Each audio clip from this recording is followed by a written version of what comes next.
6, Dinosaur Valley. Annie looked at this. Jack called. Look what I found. Annie had gone up to the hilltop. She was picking a flower from the magnolia tree. Annie, look! A medallion, shouted Jack. But Annie wasn't paying attention to Jack. She was staring at something on the other side of the hill. Oh, wow, she said, clutching her magnolia flower. She took off down the hill. Annie, come back, Jack shouted, but Annie had disappeared. Oh, brother, Jack muttered. He stuffed the gold medallion into his jeans pocket. Then Jack heard Annie shriek. Annie, he said. Jack heard another sound as well, a deep, bellowing sound like a tuba. Jack, come here, quick, Annie called. Jack raced up the hill. When he got to the top, he gasped. The valley below was filled with nests, big nests made out of mud. The nests were filled with tiny dinosaurs. Annie was crouching next to one of the nests. Towering over her was a gigantic duck-billed dinosaur. Don't panic, don't move, said Jack. He stepped slowly down the hill toward Annie. The huge dinosaur was waving her arms and making her tuba sound. Jack stopped. He didn't want to get too close. He knelt on the ground. Okay, move toward me, slowly, he said. And he started to stand up. Don't stand, crawl, said Jack, clutching her flower. And he crawled towards Jack, still bellowing. The duck-billed dinosaur followed her. Annie froze. Keep going, Jack said, and he started crawling again. Jack inched farther down the hill until he was just an arm's distance from Annie. He reached out and grabbed her hand. He pulled Annie toward him.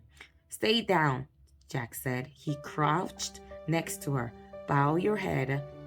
Pretend to chew. Chew? Said Annie. Yes, said Jack. I read that's what you do if a mean dog comes at you. She's no dog, Jack, said Annie. Just chew. Jack and Annie both bowed their heads and pretended to chew. Soon the dinosaur grew quiet. Jack looked up.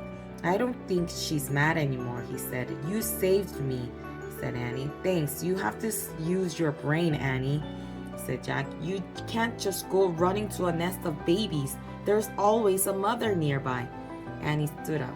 Annie, don't, said Jack. Too late. Annie held out her magnolia flower to the dinosaur. I'm sorry I made you worry about your babies, she said. The dinosaur moved closer to Annie. She grabbed the flower from her hand. She reached for another. No more, said Annie.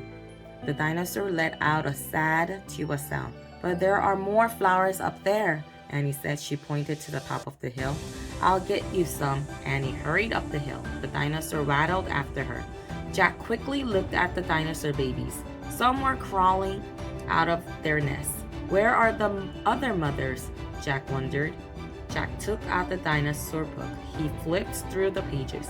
He found a picture of some duck-billed dinosaurs. He read the caption. The Anatosauruses lived in colonies. While a few mothers babysat the nest, others looked for food. So there were probably more mothers close by looking for food. Hey, Jack, Annie called. Jack looked up. Annie was at the top of the hill feeding magnolia flowers to the giant Anatosaurus. Guess what? Annie said. She's nice too. Suddenly, the Anatosaurus made her terrible tuba sound. Annie crouched down and started to chew. The dinosaur charged down the hill. She seemed afraid of something. Jack put the book on top of his pack. He hurried to Annie. I wonder why she ran away, said Annie. We were starting to be friends. Jack looked around. What he saw in the distance almost made him faint. An enormous monster was coming across the plain. The monster was walking on two strong legs. It was swinging a long, thick tail and dangling two tiny arms. It had a huge head, and its jaws were wide open. Even from far away, Jack could see its long, gleaming teeth. Tyrannosaurus Rex, whispered Jack.